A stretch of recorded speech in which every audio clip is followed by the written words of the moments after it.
Hi, thank you for watching this video and dropping by. Some of you would have seen the earlier video the last week, the one which I uploaded last week, and some of you would not have. So let me set the context here for the benefit of everybody. There's something which I started studying, some time back. It's called GAN. It stands for Generative Adversarial Network. And I really found them to be very interesting, very fascinating. Right? So I thought of sharing this knowledge with everybody and explain how the GANs are working, what are the powers of the GAN, how the GANs can be applied to real life use cases. I realized in order to explain how a GAN is working, I really need to explain how a deep neural network works, right? So that's the reason I started with the basics. And last week was one of my first, in fact, the last week was the first upload which I made to explain how the neural networks work. My video last week was basically dedicated on the logistic regression, how one single neuron works as a combination of linear regression and a logistic regression. And I was supposed to make another video which basically shows multiple neurons working in a single layer. However, I felt that the knowledge will remain unfinished unless I really take an example and explain how how these neural networks actually work, what is going on in there. We all know that neural networks are very powerful at predicting predicting the outcomes. If we are given a certain input, we can predict the output very effectively using a neural network, and they work like magic, right? So how do they work like a magic? So unless I take an easier example with a smaller neural network and show the inner working of that entire neural network, it will be very difficult for anybody to comprehend it, right? So in neural networks, what we do, starting from the basics, is that we have certain labels to the given data. If we are talking about binary predictions, so we have the data which we call as X, right? And then we have the results of the data, or the final label of the data, which basically is known as Y. We can have 1 and 0. I'm taking binary as an example because that's the easiest one to explain. Now the neural network basically gets trained on this data. It starts to understand the relationship between the X and the Y, right? And then we apply that neural network to unseen data, which we keep aside, just to test if our neural network is working, we are able to generalize that neural network or not, right? So that's how the basic functioning is.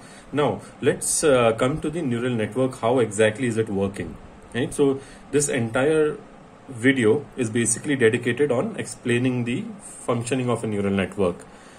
I've taken an example, and I've taken an example which helps us predict continuous variables. So the typical use cases for such an example would be, predicting the house prices, predicting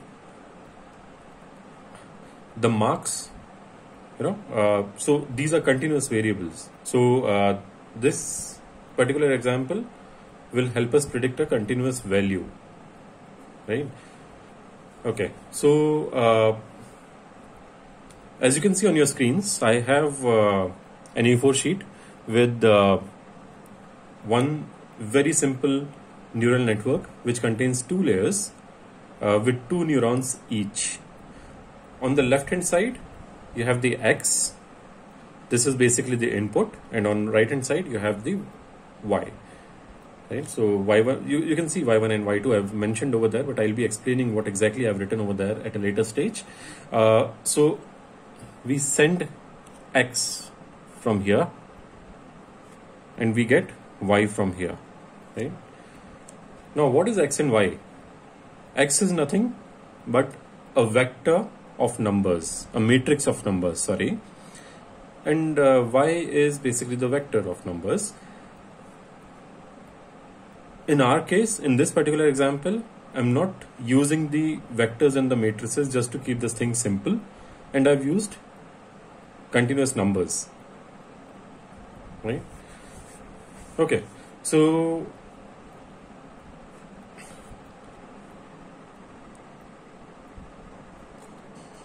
these are the 3 steps of any neural network. First is feed forward. That's when the data gets fed in from the left hand side into the neural network.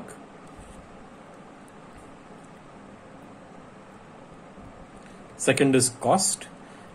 This is basically the difference between actual and prediction. And based on the difference between actual and prediction, which is the cost,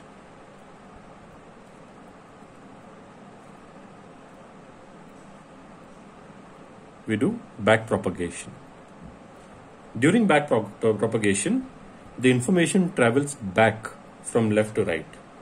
Okay, so these are the 3 steps of any neural network. These are the 3 basic steps which anyone has to understand. Now, this particular video, I have tried to make it as simple as possible, even to make it comprehensible by a layman, just to understand the working of how the things are happening, how how the values are being fed in, what are the calculations which are taking place, and how is the network being optimized, right? So the aim of the neural network is basically to reduce this. This is what we want to reduce, the cost. The difference between actual and prediction is what we are trying to reduce. Right? Okay, so now coming over to the network, the sample network which I have made here.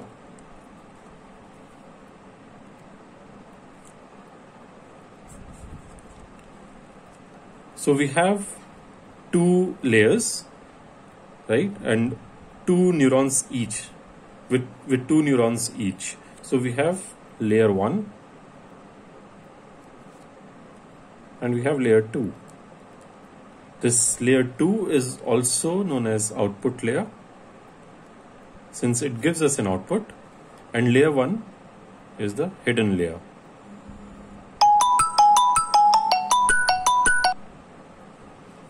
Right?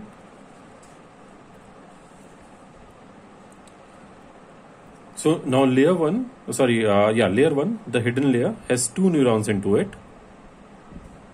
and layer 2 also has 2 neurons into it. X1 and X2, as I told you earlier, is our inputs. Now X1 is being fed to all the neurons in the input layer. This is the input. We also call this as input layer. Okay, we don't count this as an actual layer in practice. So we just count the hidden layer and the output layer in practice. So from the X1 is being fed to all the neurons. So if we would have had 100 neurons here, this X1 would have been fed to all those 100 neurons. Similarly, X2 is also being fed to all the layers, all the neurons in the first layer. Right? Now, within the neuron, for those of you who have seen my previous video, will know what exactly is happening within the neuron, since I explained it over there, but I'll still explain it very briefly what exactly is happening. So when the input goes inside a neuron, we get the value of Z, which is further transformed into value of A. Right? Now, how do we get the value of Z? Right? So what we do is, we basically multiply the input with a weight. And that's the reason you see W1, W2, W3 and W4 mentioned over here, because these are weights. So we multiply the input value with a weight and we add a bias into it, which is given as B1 and B2. So we will have as many weights, as many connections, and we will have as many biases as the number of layers in an entire network. Right? So here, since we have 2 neurons and 2 inputs, so 2 into 2, we have 4 connections coming out here, right? So connection 1, connection 2, connection 3, and connection 4. So each of these connections will have one weight associated to it. I've called it as W1, W2, W3, and W4. So when we multiply X1 with W1 and add a bias to it, we get the value of Z1. Now here in this case, since there are 2 values of X which are being fed to this particular neuron, so we will have to add both of them. Now the formula will become X1 W1 plus X2 W2 plus B1. So this will become Z11. Similarly, Z12 will be equal to X1 multiplied by W3 plus X2 multiplied by W2. X2 multiplied by W4 plus B1. So this becomes our Z, right? So that's how we calculate the value of Z.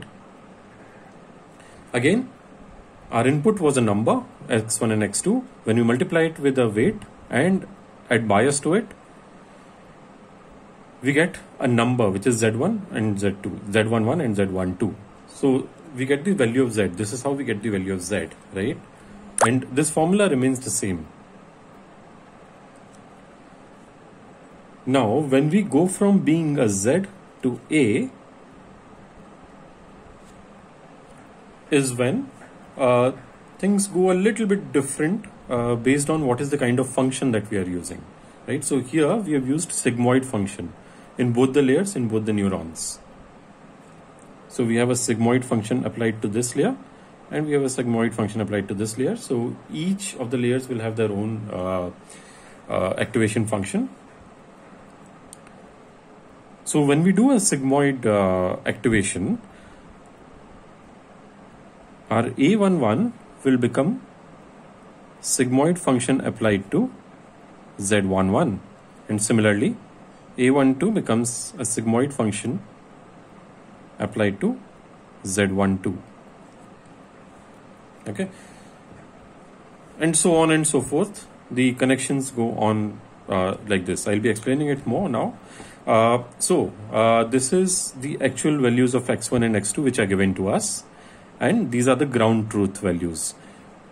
In other words, we have to use X1 and X2, the given values of X1 and X2, and we have to make this model, make this neural network robust enough to be able to predict Y1 as 0.01 and Y2 as 0.99.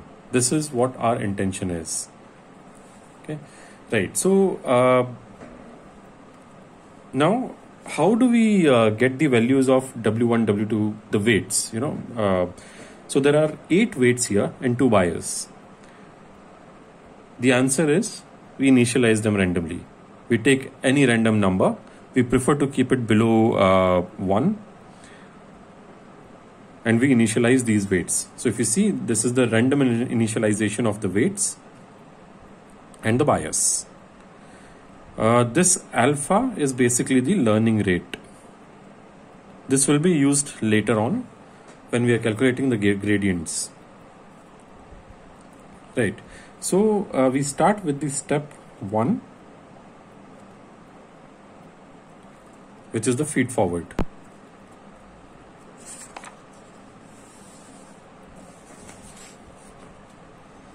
So as I explained earlier, what is a feed forward? Feed forward is nothing but when the information is traveling in a network from left to right.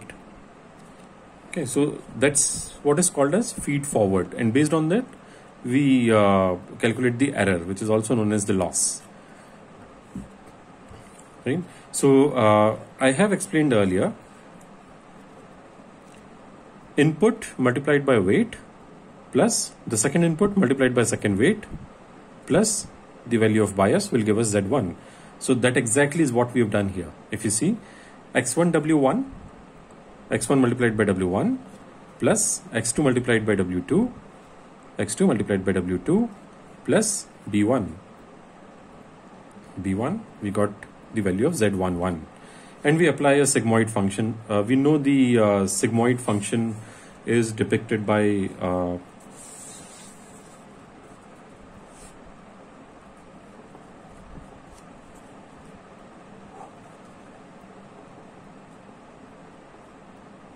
okay, so when we so sigmoid of z is basically nothing but 1 divided by 1 plus e to the power of minus z, right? So that's the formula which we apply. Very straightforward, and we get the value of a11.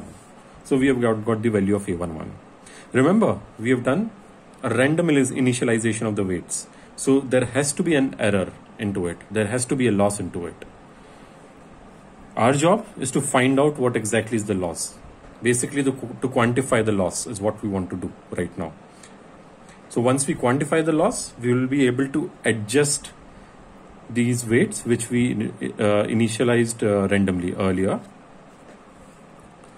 Similarly, we also calculate the value of z12. Again, the same formula. z12 will be equal to x1 multiplied by w3 plus x2 multiplied by w4 plus b1. And we apply a sigmoid to it. It becomes a12, right? Now, when we move from layer 1 to layer 2, so we are done with layer 1 because we have two neurons here. We have calculated the value of z's, both the z, and we have calculated value of both the a's also. Now, the input to these neurons will no longer be x1 and x2. However, the input will be a11 and a12. Hence, to calculate z22, instead of using x2, we use a12. Right? Similarly, to calculate z21, instead of using x1, we use a11. So the value of z21 will be a11 multiplied by w5 plus a12 multiplied by w6 plus the bias b2. This will give us z21. Similarly, value of z22 will be calculated as a11 multiplied by w7 plus a12 multiplied by w8 plus the b2, right? And similarly, we again apply the sigmoid function. So this exactly is what we have done here. We have calculated the value of z21, we have calculated the value of z22, we have calculated the sigmoid, we have applied the sigmoid function to both of these, and we have got the output. So this is our output right now. I'll also, normally people also call it as y1 hat and y2 hat in practice, right? Now, this is what happens once we get the values out here.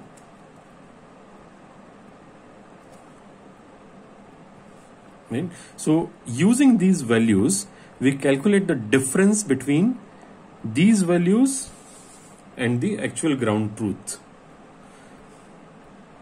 because we want to calculate the error, how much error we have made. So while randomly initializing these weights, there will be certain error, right?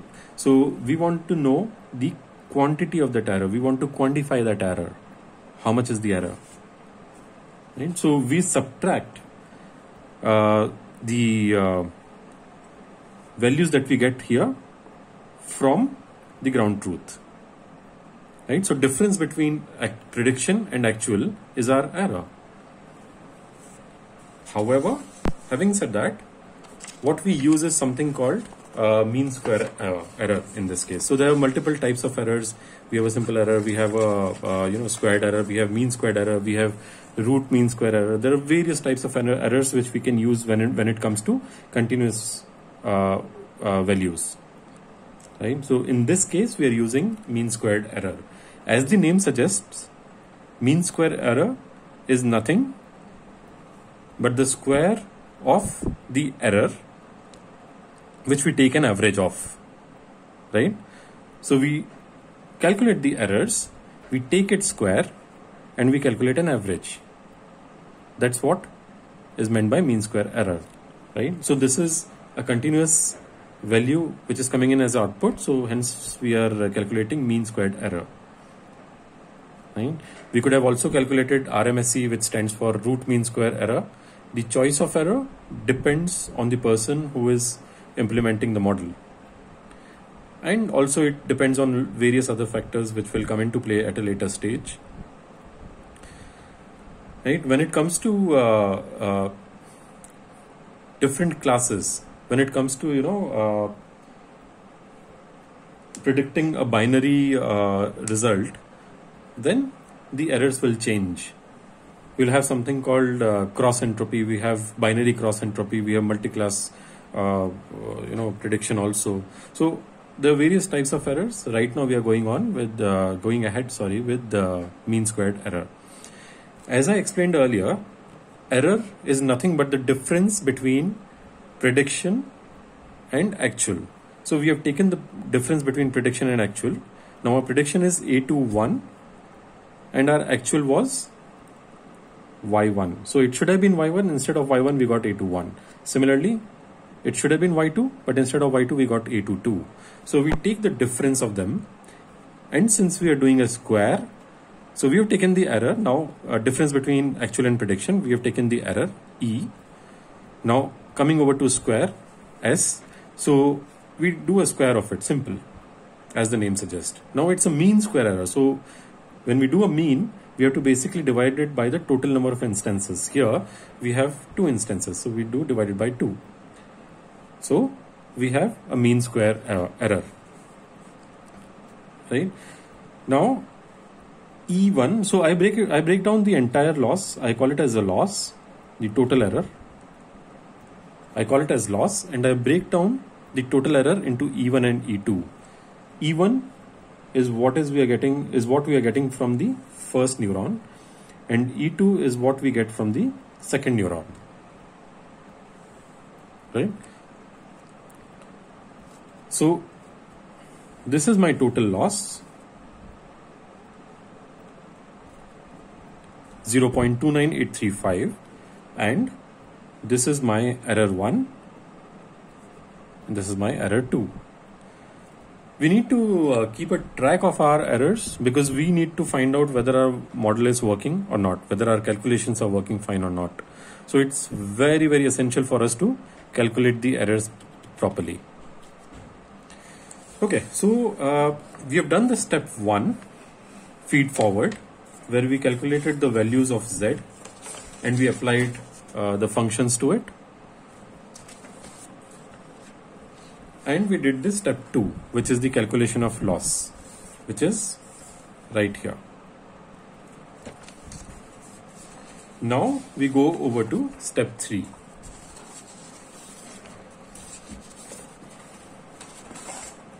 Step 3 is of back propagation,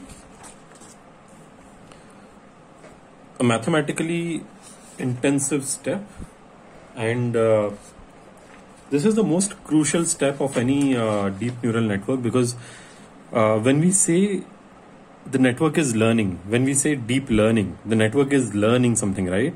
So what is network learning is basically the values of W1, W2, W3 and W4, and all these 4 weights and these 2 biases. So these are the 10 variables, or rather 10 parameters which the model is trying to learn here, right? So entire learning happens in back propagation, the step 3.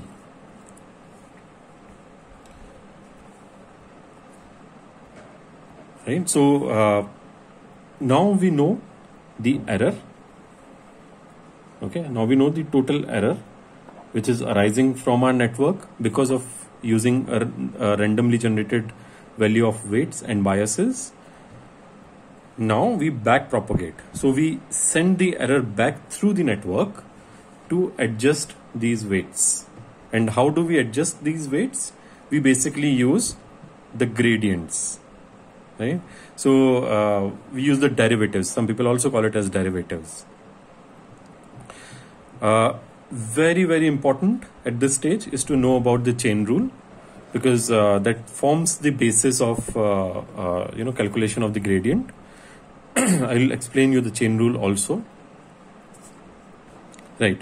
So I will basically call the gradient of weights as d of weight, right? So dw5 basically refers to the gradient of the fifth weight. Okay, now dw5 is how I am depicting it. However, the actual meaning of dw5 is dou L by dou w5. What does this mean? This actually means change in loss for, or rather with respect to, change in W5. So this is what is meant by dou L by dou W5. If I put it simply, it's like how much will be the change in loss for, if I change W5 slightly, how much will be the change in loss is what we want to calculate here. We're using this term, right? Let me break down loss, which is the total loss, the total error, into two parts of error, which is E1 and E2. So dou L by dou W5 is nothing but sum of dou E1 by dou W5 and dou E2 by dou W5, right? So rate of change of error 1 based on rate of change of W5 and rate of change of error 2 based on rate of change of W5 is my total error, is my total rate of change of error based on W5, right? Okay, so now we have broken it down into two parts. We will now further simplify it. This is where chain rule comes into effect, right? So when we have to calculate the rate of change of error 1 based on rate of change of W5, we can't directly calculate it. Some people would say, okay, I will divide error 1 with W5. However, that's not the correct way, because chain rule will get you different results and are much more effective results because of the kind of calculations which are involved. The chain rule will always give you a better result. So always go for a chain rule instead of going for a simple division over there. It creates a lot of problems at a later stage, right? So we go with the chain rule. So as the name suggests, chain rule means making a chain. We make a chain of dependencies. We identify what depends on what, and we make a chain out of it, right? So rate of change of E1, which is this, with respect to W5, which is this, is nothing but rate of change of E1 with respect to rate of change of A21, because E1 is directly related to A21, right? So rate of change of E1 with respect to A21 multiplied by rate of change of A21 with respect to Z21 multiplied by rate of change of Z21 with reference to W5. So you see what we have done is we have made a chain. So rate of change of E1 with respect to A21 multiplied by rate of change of A21 with respect to Z21 multiplied by rate of change of Z21 with respect to rate of change of W5.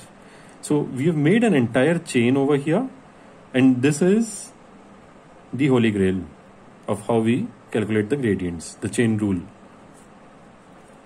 Okay. So if you see here, we have done exactly the same thing. So rate of change of E1, which depends on A21. So rate of change of E1 with respect to A21, this is what we have done here. And rate of change of A21 with respect to Z21 is what we have done here. And rate of change of Z21 with respect to rate of change of W5 is what we have done here. right? So the key is to always visualize. Visualization is the key.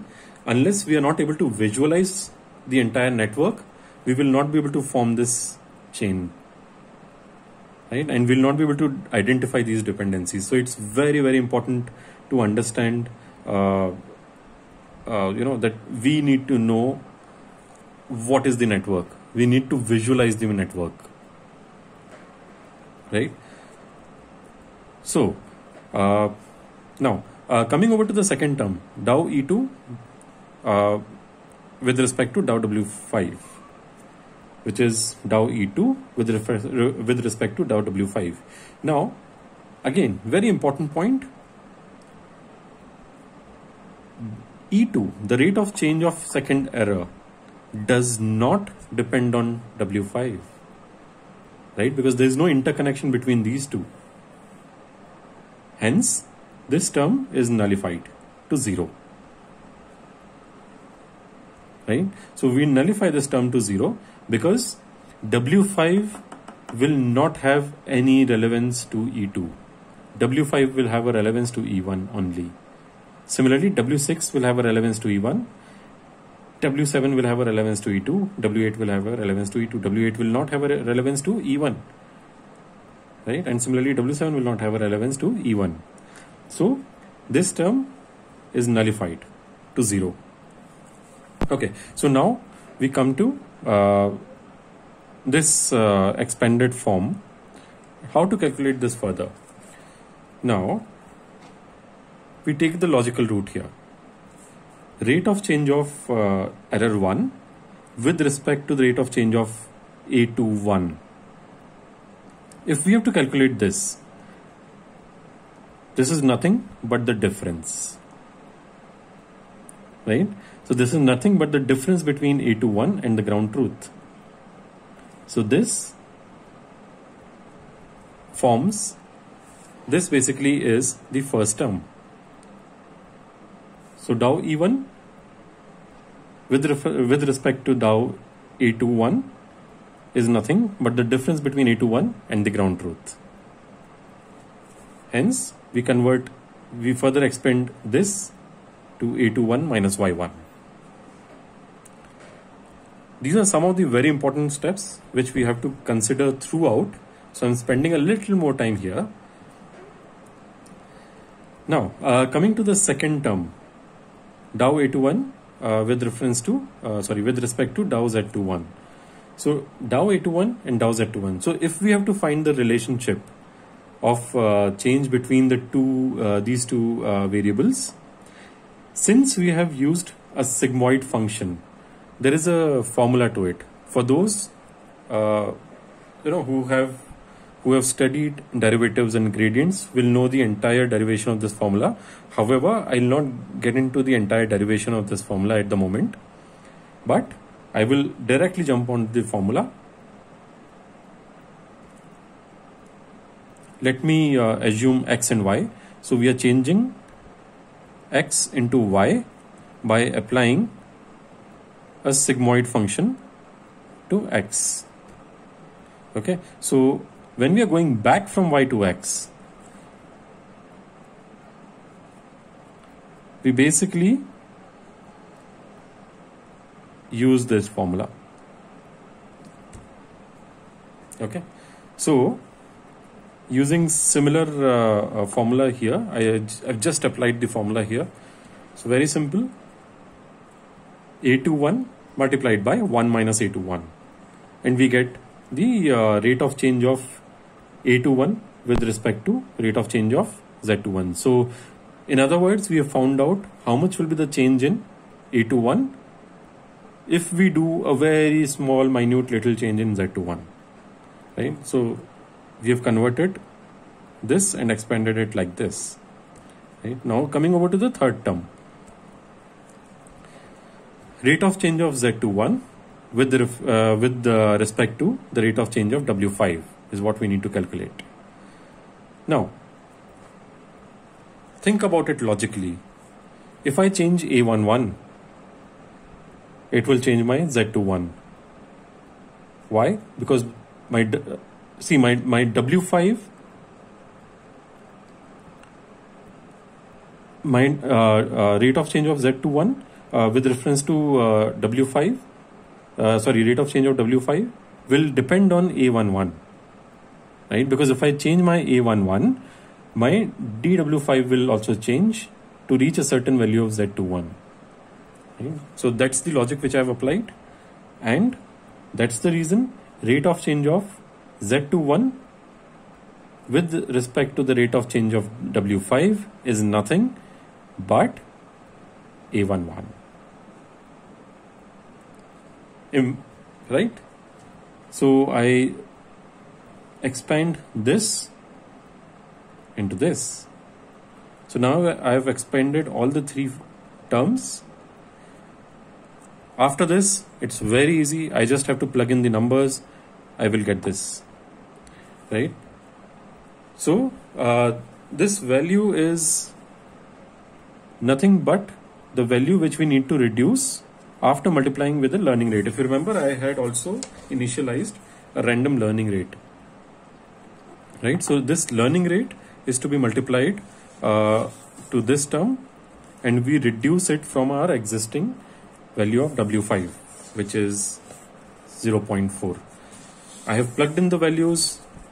I've got W5 new is equal to W5 minus alpha times the DW5, which comes to 0.3507 after I plug in all the values of A21, Y1, what we calculated earlier. If you remember, in the previous step, we had calculated the values of all the A's and Z's. So I have just plugged in these values and got this answer.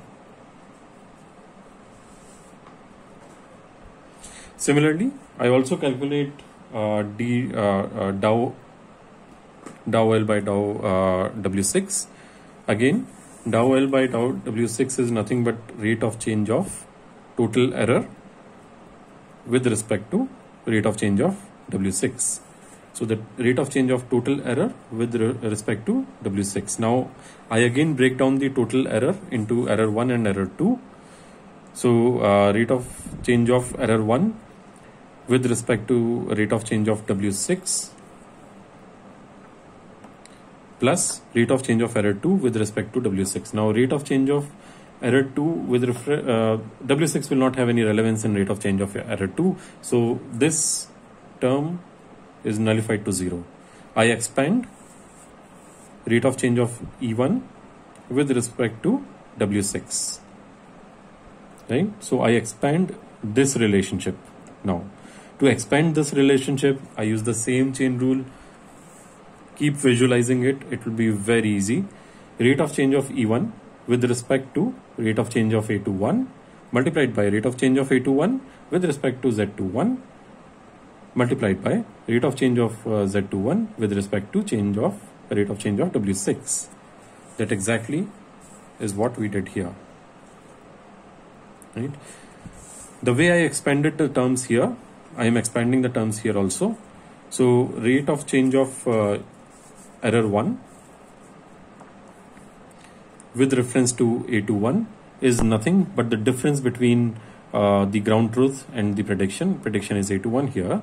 So rate of change of E1 with respect to A21 is nothing but A21 minus Y1. I have told the formula before. The same thing is what I've repeated again here. And I've got A21 multiplied by 1 minus A21. Now coming over to the third term, which is rate of change of Z21 with respect to W6, which is this. Now rate of change of Z21 with respect to W6 is nothing but A12. Right? So I expand it to A12. The third term gets expanded to A12. And now we have expanded all the three terms. It's easy now. We just have to plug in the values of A1, A21, Y1, and A12. And we get the answer as 0.07833. Like the way we have calculated W5 new here, we also calculate the W6 new here. Right?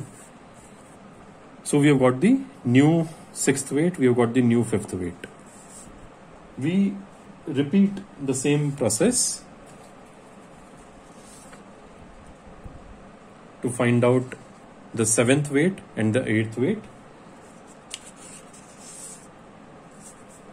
This is our W7 and W8.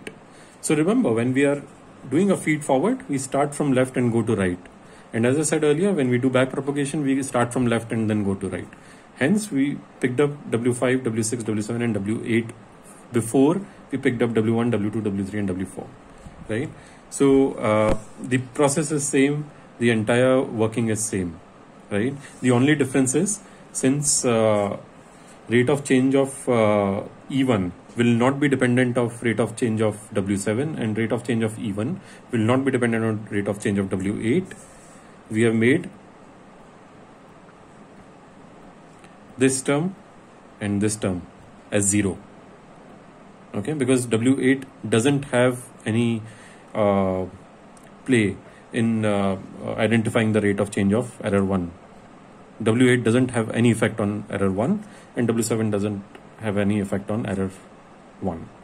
Right? The rest of the entire working remains same, except for we change from E1 we change to E2. So all the variables will basically change.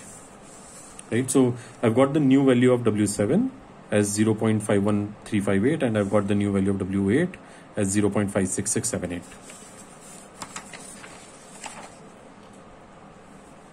Now we come to the second layer, the first layer, sorry. Sorry. Now we come to the layer 1.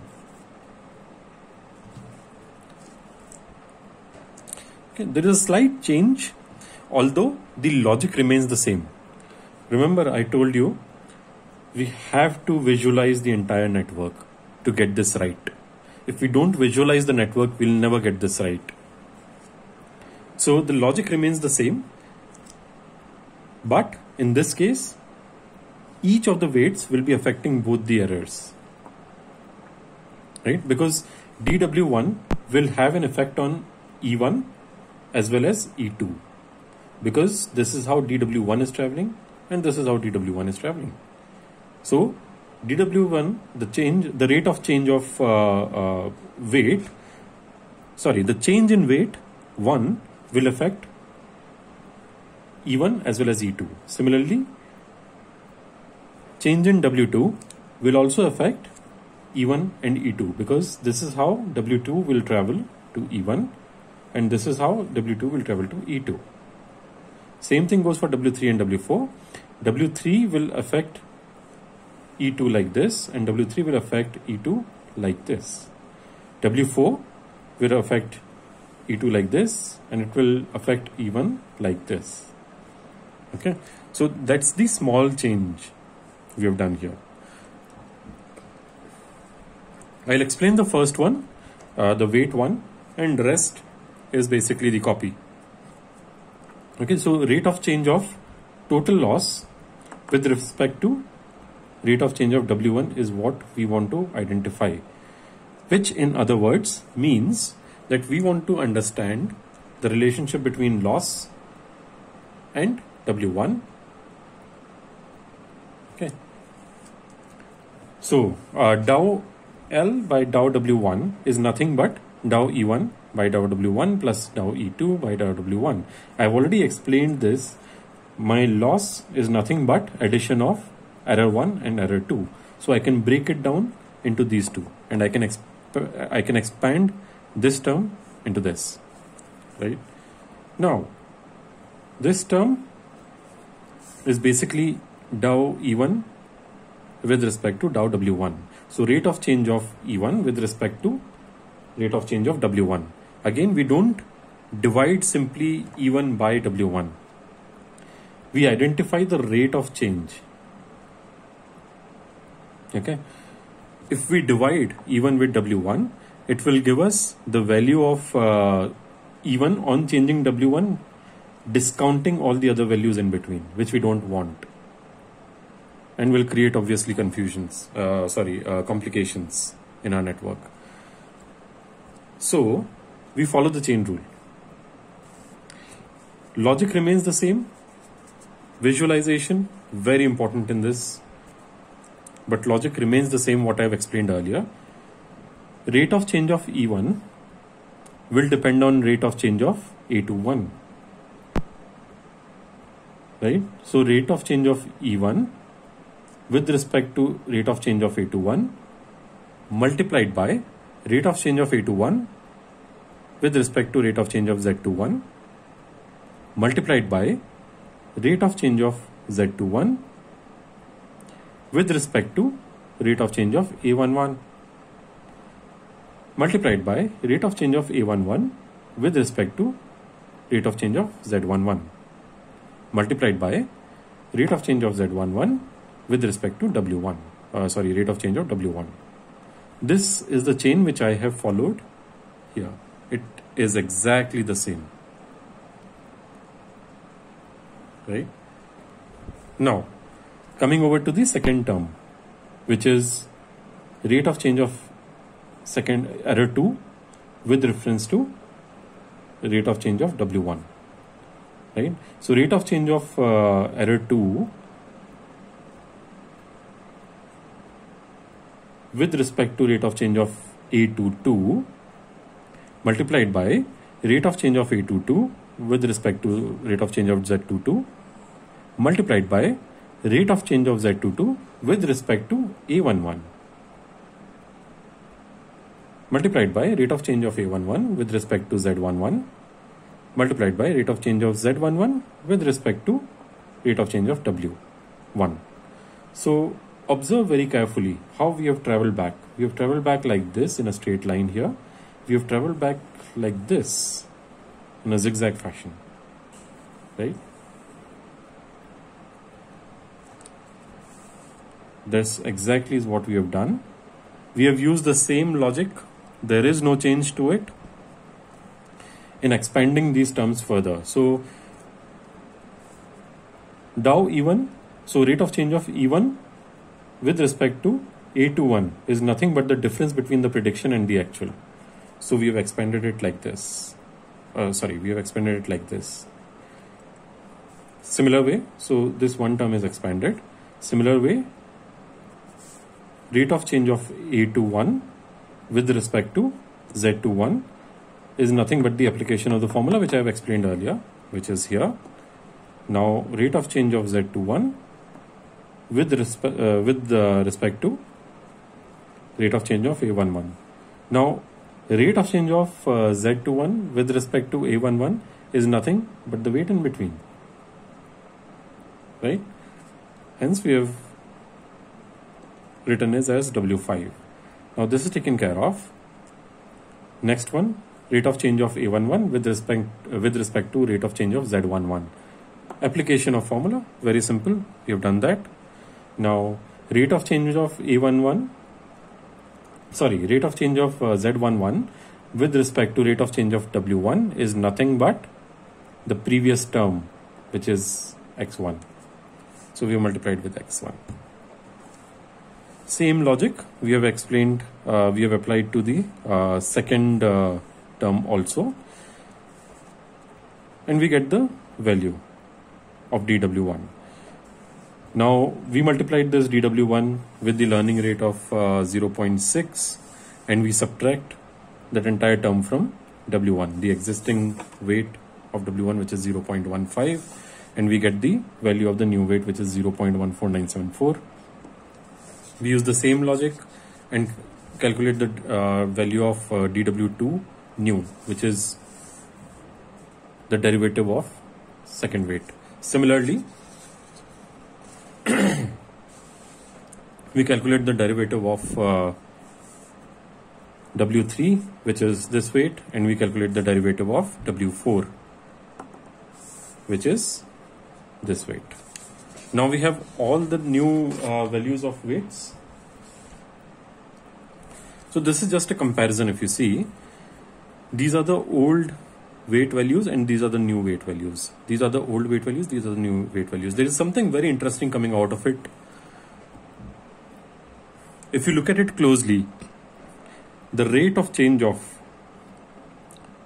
weights in layer 2 is much higher than as compared to the rate of change of weights in layer 1.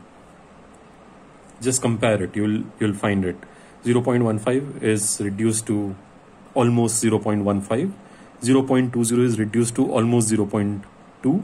0.25 is reduced to almost 0.25. So you see the rate of change is negligible when we recomputed the weights of layer 1. However, the rate of change in layer 2 is much higher. 0.40 is basically 0.35. 0.45 is now 0.40. 0.50 is now 0.51. 0.55 is now 0.57. Right? Why does this happen? So this is a pure case of diminishing gradients. Right? So the more we go backward in a neural network, that is, the deeper the network is, the smaller will be the difference in the new and the old values. Eventually, it goes to such an extent that there won't be any difference. Maybe, if we are training a network with, say, let's take an example of 100 layers. The first layer, while back propagating, the weights will not have any change, right? So the first layer's weights will have hardly any change. It will be as good as zero change, right? So this is called diminishing gradient. To avoid the problem of diminishing gradients, we use a different activation function. In this case, we have used sigmoid activation function. We normally, in practice, we don't use sigmoid activation function in the hidden layers, just to get rid of the problem of diminishing gradients, right? Now, another thing very interesting to note is these four weights. They can clearly be segregated in these two different classes altogether, or these two different segments altogether, because the rate of change in W5 and W6 is way beyond than the rate of change in W7 and W8. The reason lies here, right? So 0.99 is the ground truth, and what we predicted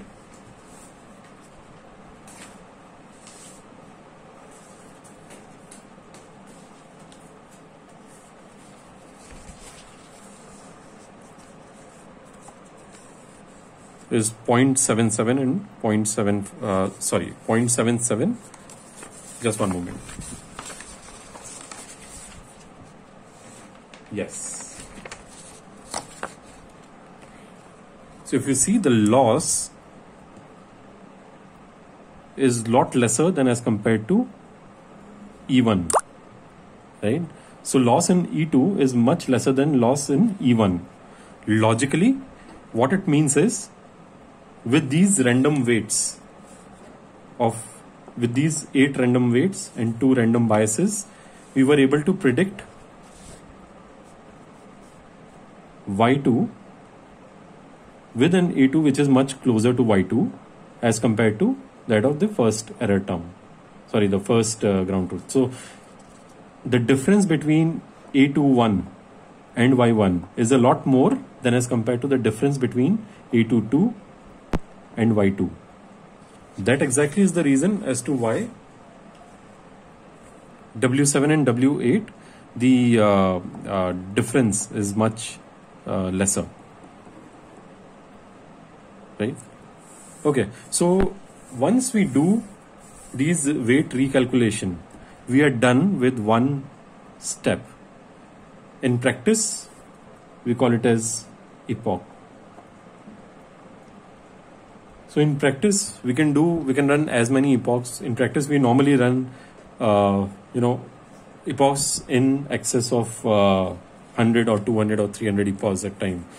More often than not, these epochs also go beyond 1,000 numbers, right? So we are doing the same exercise again and again 1,000 times. You see, we have changed the values of weights, right? So each time an epoch is run, the values of these weights change, and they keep on changing till the time we don't stop. Beyond a certain point of time,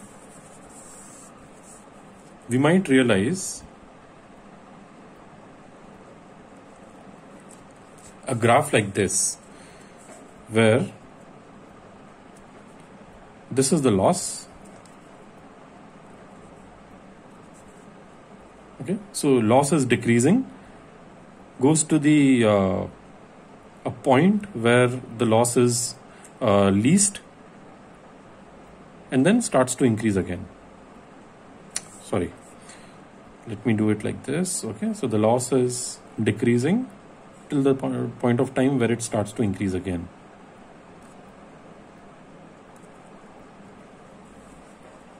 Let me call this as epochs.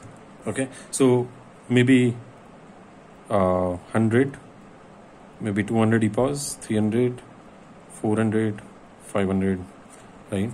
So with each epoch, the value of these weights is getting adjusted, right? And the loss continues to decrease till the time we reach here, which is called as a global minima.